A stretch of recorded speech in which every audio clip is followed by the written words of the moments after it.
தமிழ்நாட்டில் மயானங்கள் செயல்படும் ஈஷா. கோவையில் விருது வழங்கி பாராட்டிய ரோட்டரி சங்கம். தமிழ்நாட்டில் வெவ்வேறு பகுதிகளில் அமைந்துள்ள 13 எரிவாயு மின் மயானங்களை ஈஷா யோகா மையம் பராமரித்து வருகிறது. இந்த மயானங்கள் அனைத்தும் சிறப்பாக பராமரிக்கப்பட்டு வருவதை பாராட்டி தொண்டாமுத்தூர் ரோட்டரி சங்கம் சார்பில் ஈஷாவிற்கு விருது வழங்கப்பட்டது.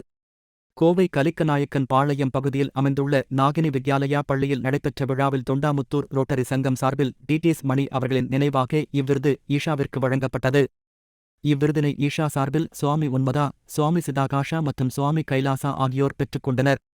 கோவை மாவட்டத்தில் நஞ்சுண்டாபுரம், வீரகேரளம், துடியலூர், போத்தனூர், வெள்ளலூர், ஆலாந்துறை, தொண்டாமுத்தூர், காரமடை, கவுண்டம்பாளையம், இருகூர் ஆகிய இடங்களிலும் சென்னை மற்றும் தஞ்சாவூரிலும் அமைந்துள்ள மயானங்களை ஈஷா பராமரித்து வருகிறது.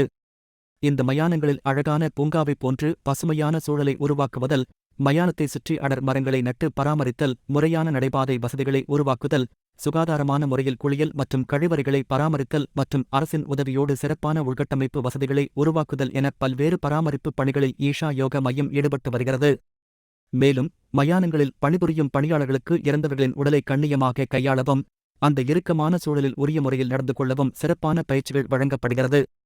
மேலும் மயான வளாகத்தில் இறந்தவர்களுக்கான இறுதி சடங்கு செய்வதற்கான மேடை மற்றும் அதன் முன்பு காலபைரவர் சிலையும் அமைக்கப்பட்டுள்ளது. இத்தோடு சுற்றுச்சூழல் சீர்கேடு ஏற்படாத வகையில் எரிவாயு மின் மயானங்களை பராமரிக்க மாசு கட்டுப்பாட்டு வாரியம் வகுத்துள்ள வழிமுறைகளை முறையாக பின்பற்றி அதனை உறுதி செய்யும் பணிகளிலும் ஈஷா யோக மையம் ஈடுபட்டு வருவது குறிப்பிடத்தக்கது.